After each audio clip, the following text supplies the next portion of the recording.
If you don't get health insurance through an employer, or you're between jobs, a freelancer, or an early retiree, shopping for health insurance right now can be downright confusing. The entire landscape of individual health insurance feels like it's reaching a crisis point. The rising cost of healthcare, combined with the looming year-end expiration of federal tax credits that significantly reduce the cost of health premiums, means coverage will become unaffordable for millions of households.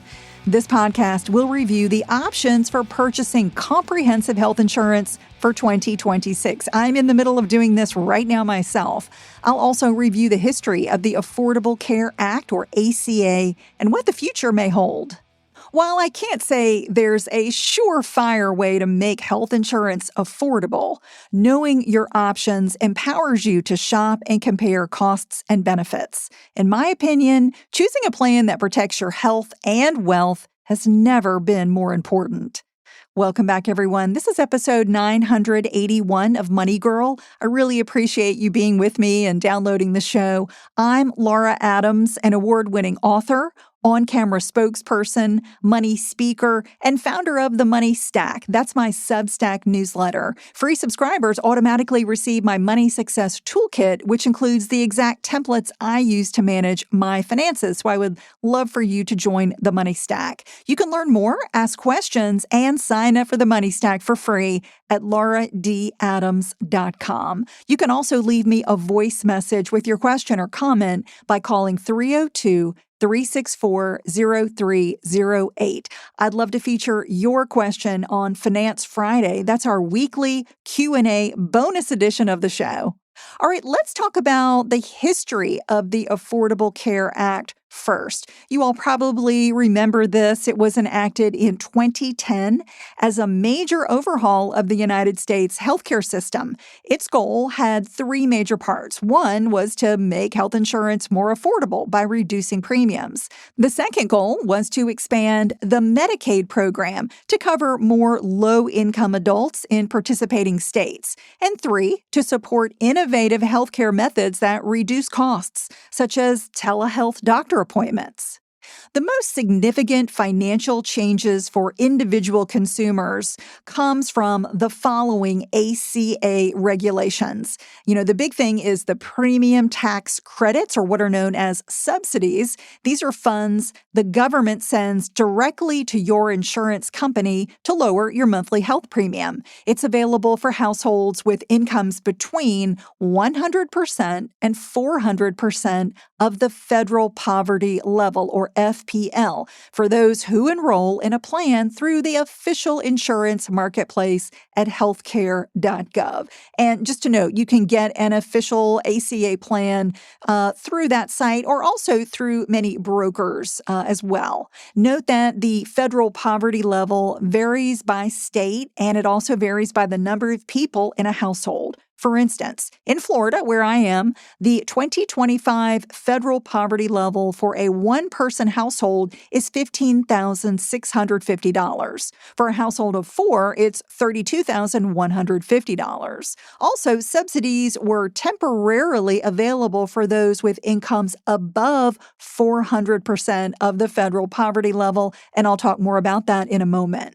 Other important parts of the ACA is cost-sharing reductions. These are extra savings you get on out-of-pocket costs. These are things like deductibles, co-payments, and co-insurance for those with incomes up to 250% of the federal poverty level who enroll in certain marketplace plans.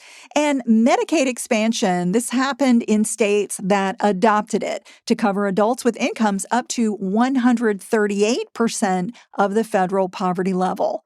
Additional ACA benefits include things like having no exclusions for pre-existing health conditions. So that prohibits insurers from denying coverage or charging more based on your health status or history. This was a major win for those who were unhealthy due to no fault of their own. There are essential benefits that must be included at no or low cost in ACA-compliant plans for basic services, including preventive care and maternity and newborn care. There are also premium limits that are imposed on things like your age, location, family size, and tobacco use. Basically, insurers can charge older people up to 3 times more than younger people, and tobacco users can be charged up to 50% more. However, insurers can't set rates based on gender. And young adults can stay on a parent's plan until age 26. Now, soon after the ACA took effect and all these great benefits went into place, the uninsured rate for the total U.S. population was nearly cut in half. It fell from about 14.5% in 2013 to 8.6% in 2016. The biggest wins were for low-income adults who became eligible for Medicaid in 41 states that participated in an expansion. However, there are 10 states that rejected the ACA's full expansion of Medicaid, and they are Alabama, Florida, Georgia, Kansas, Mississippi, South Carolina, Tennessee, Texas, Wisconsin, and Wyoming. Now, despite the high number of newly insured people after the ACA went into effect, there are still over 25 million Americans who don't have health insurance, who mainly live in the 10 states that did not expand Medicaid. So the ACA went into effect, but then some changes happened when we were dealing with the pandemic.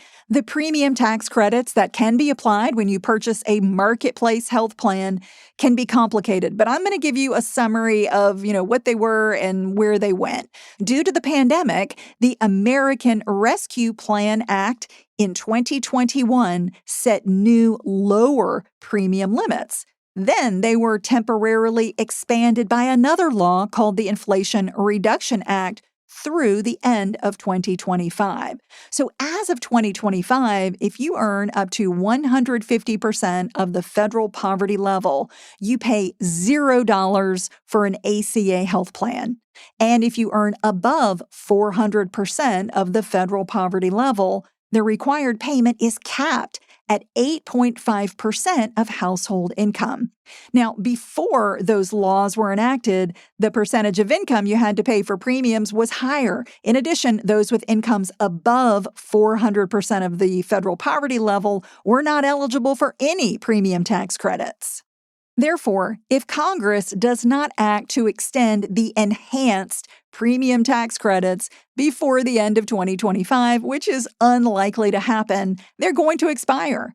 That will put the original ACA caps into effect, significantly increasing the cost of health coverage for millions of Americans. So if you're somebody who needs health insurance like me, how do you get it? Well, there are basically 2 ways. One is to shop the ACA marketplace for 2026 health coverage. And in most states, you have until December 15, 2025 to purchase a health plan that begins on January 1st, 2026. And the last day to enroll is January 15, 2026 for a plan that would begin on February 1st, 2026. Now, after January 15th, you have to have a qualifying event like getting married, starting a family, or relocating to purchase or change ACA coverage because the enrollment period will be closed after January 15. For most people, the best deal is to shop on the official federal marketplace website at healthcare.gov. It will direct you to a state marketplace if you live in a state that has its own exchange and website. If you have low income, healthcare.gov will direct you to enroll in Medicaid or the Children's Health Insurance Program if you have dependents. The huge upside of purchasing a marketplace plan is potentially qualifying for those ACA tax credits that cut your health premiums. In addition, you'll know that you have an ACA qualified plan that comes with essential benefits, a maximum out-of-pocket limit, and many other advantages. The downside of purchasing an ACA plan is that the open enrollment period is limited, as I mentioned, and it ends on January 15th, unless you live in a state that extends it a little further. You must also estimate your current year's income for the purposes of calculating a subsidy benefit. If you guess too low, you may have to repay subsidies at tax time because you would, get too much of a tax credit. If you think you're eligible for any financial assistance or you're just unsure, it is definitely best to start at healthcare.gov.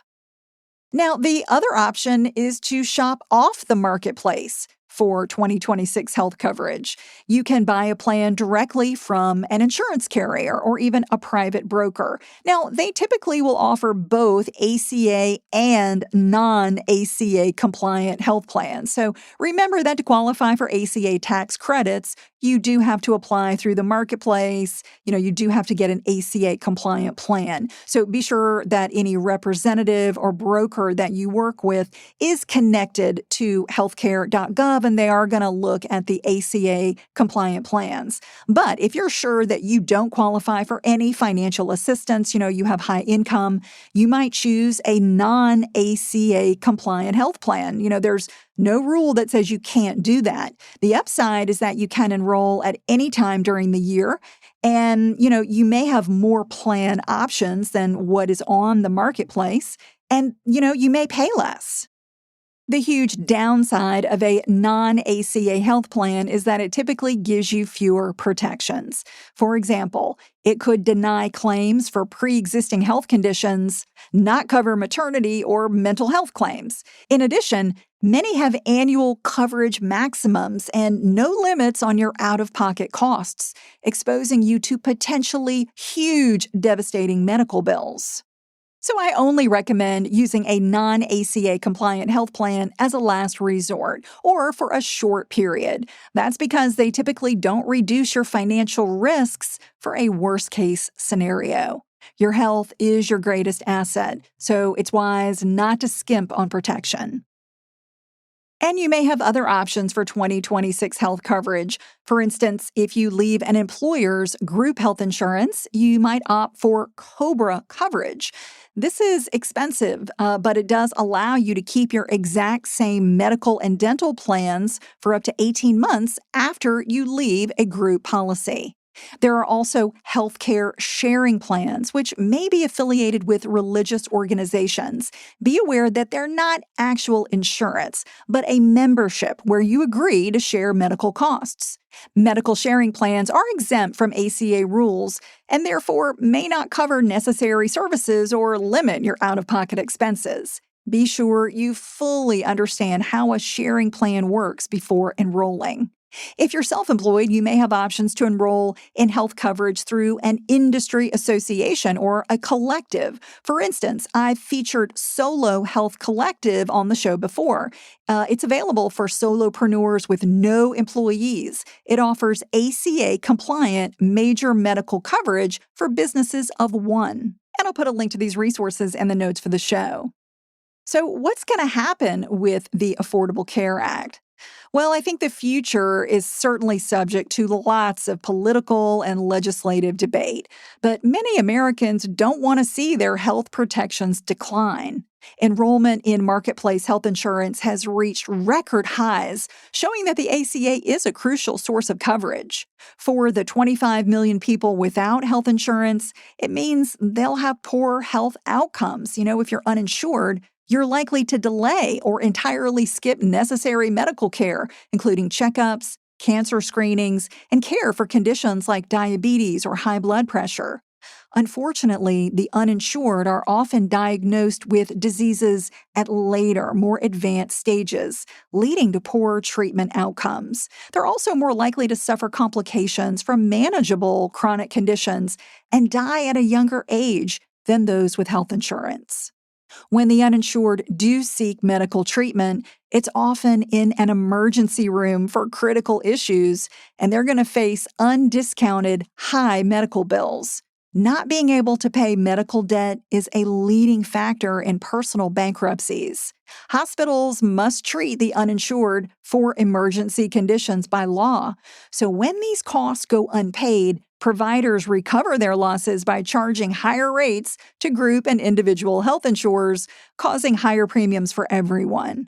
So when 25 million Americans voluntarily or involuntarily go without health coverage, not only does it affect their finances, but it strains the entire healthcare system. So my hope is that we will continue reforming healthcare until it's more streamlined, accessible, and affordable for all Americans.